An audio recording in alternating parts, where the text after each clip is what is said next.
அகிலம் நியூஸ் நேயர்களுக்கு வணக்கம். இன்றைய மதிய நேர பிரதான செய்திகள். முதலில் தலைப்புச் செய்திகள். ஜனாதிபதி ஆளுரவால் வெளியிடப்பட்ட வர்த்தமானி. இலங்கை மின்சார சபைக்கு காலக்கெடுவை நிர்ணயித்துள்ள ஆணைக்குழு. இடைக்கால வரவு செலவு திட்டத்திற்கு அமைச்சரவை அங்கீகாரம். உயர்தர பரீட்சார்த்திகளுக்கான முக்கிய அறிவிப்பு. கொழும்பிலிருந்து யாழ் சென்ற பேருந்து விபத்து, பெண் உயிரிழப்பு. ஜனாதிபதி ஆளுரவுக்கு சீனாவிடமிருந்து வந்த அழைப்பு. வெளிநாடொன்றில் தடுத்து வைக்கப்பட்டிருந்த 32 இலங்கையர்கள் மீட்பு. மாவீரர் நாள் நினைவேந்தல் காவல்துறையினருக்கு பிறப்பிக்கப்பட்ட உத்தரவு. நாடாளுமன்ற உறுப்பினர் ராமநாதன் அர்ஜுனாவிற்கு பிடியாணை, நீதிமன்றம் உத்தரவு. வங்காள விரிகுடாவில் நிலை கொண்டுள்ள காற்றழுத்த தாழ்வு, விடுக்கப்பட்ட எச்சரிக்கை. தொடர்பான விரிவான செய்திகள். அமைச்சர்களின் விடயதானங்கள் மற்றும் செயற்பாடுகள் தொடர்பான வர்த்தமானி அறிவித்தல் ஒன்று வெளியிடப்பட்டுள்ளது. ஜனாதிபதி ஆளுரகுமார திசாநாயக்கவினால் குறித்த வர்த்தமானி அறிவித்தல் வெளியாகியுள்ளது. அரசியலமைப்பின் 44ஆம் பிரிவு 1ஆம் சரத்தின்படி அமைச்சர்கள் மற்றும் அமைச்சுக்களின் எண்ணிக்கை, அதில் அமைச்சர்களுக்கான விடயதானங்கள், செயற்பாடுகள் மற்றும் திணைக்களங்கள், அரச நிறுவனங்கள் தொடர்பில் இந்த வர்த்தமானி அறிவித்தல் குறிப்பிடப்பட்டுள்ளது. 24 அமைச்சு பதவிகளுக்கான விடயதானங்கள், செயற்பாடுகள் மற்றும் நிறுவனங்கள் இந்த வர்த்தமானியில் அறிவிக்கப்பட்டுள்ளதாக குறிப்பிடப்பட்டுள்ளது.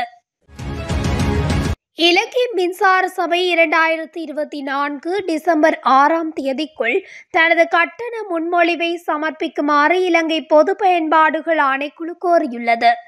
அவ்வாறு செய்ய தவறினால் மொத்த வளங்கள் பரிவர்த்தனை செயற்பாட்டு வழிகாட்டுதல்களின் கட்டண திருத்த பிரிவை நடைமுறைப்படுத்துவதற்கு ஆணைக்குழு நிர்பந்திக்கப்படும் என்று இலங்கை பொது பயன்பாடுகள் ஆணைக்குழு தெரிவித்துள்ளது.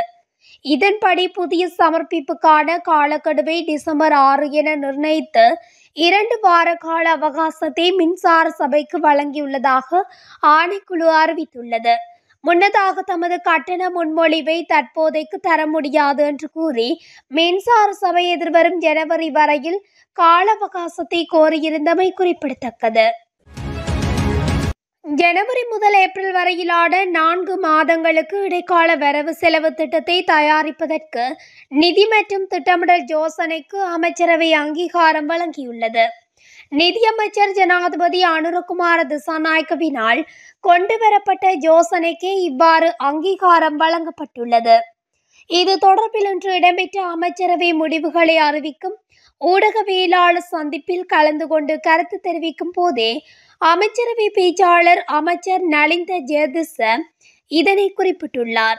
இந்த இடைக்கால வரவு செலவு திட்டம் மீதான விவாதத்திற்கான திகதி நேற்று மாலை நடைபெற்ற நாடாளுமன்ற கட்சி தலைவர்கள் கூட்டத்தில் தீர்மானிக்கப்பட்டதுடன் அதற்கமைய டிசம்பர் 5 மற்றும் 6ஆம் தேதிகளில் அது நடைபெறவுள்ளதாக அமைச்சரவை பேச்சாளர் சுட்டிக்காட்டியுள்ளார்.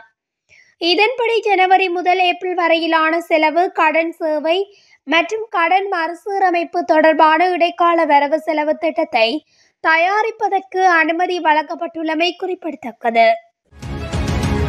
மோசமான காலநிலை காரணமாக உரிய பரீட்சை நிலையங்களுக்கு செல்ல முடியாத காப்போது உயர்தர மாணவர்கள் அருகிலுள்ள பரீட்சை நிலையத்தில் பரீட்சைக்கு தோற்ற அனுமதி வழங்கப்பட்டுள்ளதாகவும் பரீட்சைகள் திணைக்களம் தெரிவித்துள்ளது.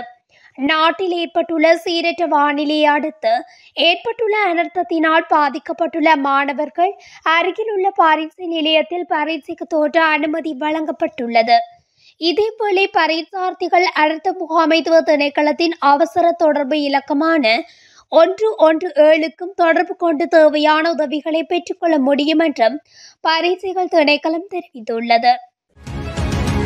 கொழும்பில் இருந்து யாழ்ப்பாணம் நோக்கி வந்து கொண்டிருந்த தனியார் பேருந்து ஒன்று வீதியை விட்டு விலகி விபத்துக்குள்ளானது. இன்றைய தினம் அதிகாலை இந்த விபத்து புனேவ பிரதேசத்தில் இடம்பெற்றுள்ளது. இதில் பெண்ணொருவர் உயிரிழந்துள்ளார். தற்போது பெய்து வரும் கடும் மழை காரணமாக வீதியில் வழுக்கும் நிலைமை காணப்பட்டதால் விபத்து ஏற்பட்டுள்ளது என ஆரம்பகட்ட விசாரணைகளில் தெரிய வந்துள்ளது. உயிரிழந்த பெண்ணின் சடலம் உடற்கூற்று பரிசோதனைக்காக வவுனியா பொது வைத்தியசாலையில் ஒப்படைக்கப்பட்டுள்ளது.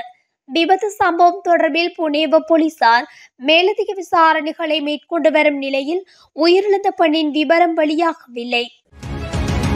சீனாவிற்கு விஜயம் செய்யுமாறு ஜனாதிபதி அனுரகுமார திசாநாயக்கவிற்கு அழைப்பு விடுக்கப்பட்டுள்ளதாக அமைச்சரவை ஊடக பேச்சாளர் கலாநிதி நலிந்த ஜெயதிச தெரிவித்துள்ளார்.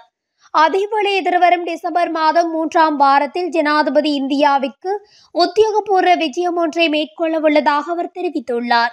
எனினும் ஜனாதிபதி அனுர இந்தியா செல்லும் திகதிகள் இன்னும் தீர்மானிக்கப்படவில்லை என நலிந்த ஜெயதிச தெரிவித்தார்.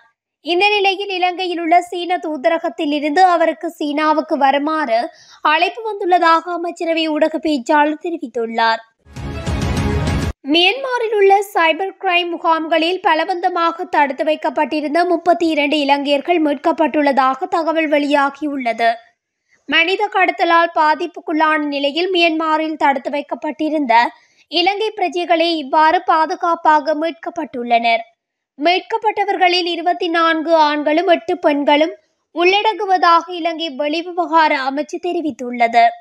வெளிவிவகார அமைச்சு தாய்லாந்து மற்றும் மியான்மரில் உள்ள இலங்கை தூதுவர்கள் இணைந்து இந்த நடவடிக்கையினை முன்னெடுத்துள்ளதாக குறிப்பிடப்பட்டுள்ளது. மீட்கப்பட்ட அனைவரும் தற்போது தாய்லாந்தின் தத் மாகாணத்தில் தங்க வைக்கப்பட்டுள்ளதாக சுட்டிக்காட்டப்பட்டுள்ளது.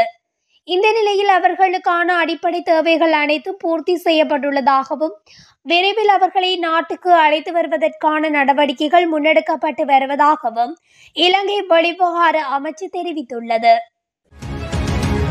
யுத்தத்தில் உயிர் நீத்தவர்களை நினைவு கூறும் நிகழ்வுகளை கண்காணிப்பதற்கான ஆலோசனைகள் காவல்துறையினருக்கு வழங்கப்பட்டுள்ளதாக தகவல் வெளியாகியுள்ளது. யுத்தத்தில் உயிர் நீத்தவர்களை நினைவு கூறும் வகையில் இன்றும் நாளையும் வடக்கு மாகாணத்தில் பல்வேறு நிகழ்வுகள் ஏற்பாடு செய்யப்பட்டுள்ளன. இதில் உயிர் நீத்தவர்களின் உறவினர்கள் மற்றும் வடக்கின் அரசியல் தலைவர்களும் கலந்து கொள்ள உள்ளனர். அதேபோன்று கிழக்கு மாகாணத்திலும் சில நிகழ்வுகள் ஏற்பாடு செய்யப்பட்டுள்ளன. பொதுமக்கள் பாதுகாப்பு அமைச்சு தெரிவித்துள்ளதாவது, வடக்காக இருந்தாலும் கிழக்காக இருந்தாலும் தெற்காக இருந்தாலும் மலையகமாக இருந்தாலும் உயிரிழந்த தமது உறவுகளை நினைவு கூறுவதற்குரிய உரிமை உள்ளது. இதற்கு நாம் எந்த விதத்திலும் இடையூறு ஏற்படுத்தவில்லை. நினைவேந்தல் நிகழ்வை எவரும் தடுத்து நிறுத்த முடியாது. தமது பிள்ளைகளை உறவுகளை அவர்களின் சொந்தங்கள் நினைவு கூறும் போது அவர்கள் பயங்கரவாதிகளை நினைவு கூறுகின்றனர் என காட்ட முற்படவும் கூடாது.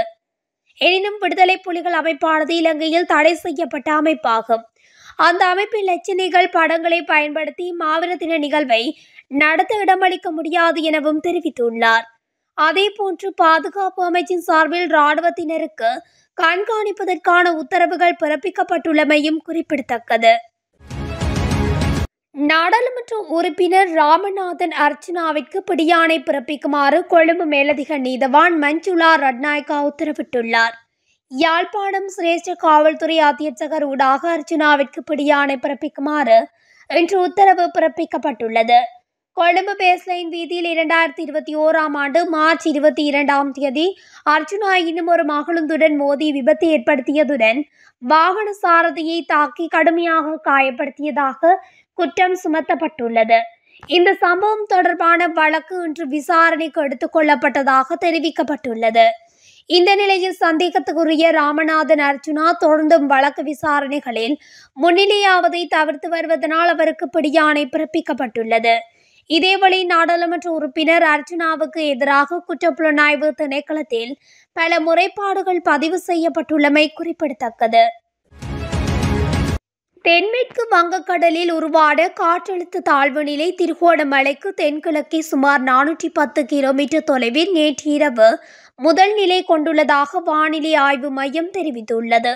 இது வடமேற்கு திசையில் நகர்ந்து அடுத்த 12 மணி நேரத்தில் ஆழ்ந்த காற்றழுத்த தாழ்வு மண்டலமாக வலுப்பெற்று நாட்டின் கிழக்கு கடற்கரையை நெருங்கும் என அறிவிக்கப்பட்டுள்ளது. இந்நிலையில் கடற்படை மற்றும் கடற்துறை சமூகங்கள் மறு அறிவித்தல் வரை தீவை சுற்றியுள்ள ஆழமான மற்றும் ஆழமற்ற கடல் பகுதிகளுக்கு செல்ல வேண்டாம் என்று அறிவுறுத்தப்பட்டுள்ளார்கள். மேலும் நாட்டை சூழவுள்ள கடற்பரப்புகளில் தொடர்ந்து மழை பெய்யக்கூடும் என வளிமண்டலவியல் திணைக்களம் தெரிவித்துள்ளது. இந்த பகுதிகளில் காற்று வடகிழக்கு திசையில் மணிக்கு 40 தொடக்கம் 50 கிலோமீட்டர் வேகத்தில் காற்று வீசும் எனவும் அவ்வப்போது மணிக்கு 60 தொடக்கம் 70 கிலோமீட்டர் வேகத்தில் காற்று வீசும் எனவும் குறிப்பிடப்பட்டுள்ளது. குறிப்பாக நாட்டை சுற்றியுள்ள கடல் பகுதிகள் சில சமயங்களில் மிகவும் கொந்தளிப்பாக இருக்கும் என திணைக்களம் எச்சரிக்கை விடுத்துள்ளது. இத்துடன் அகிலம் நியூஸின் இன்றைய மதிய நேர பிரதான செய்திகள் நிறைவடைகின்றன. தொடர்ச்சியாக செய்திகளை அறிந்து கொள்ள அகிலம் நியூஸ் ஊடகத்துடன் இணைந்திருங்கள். நன்றி, வணக்கம்.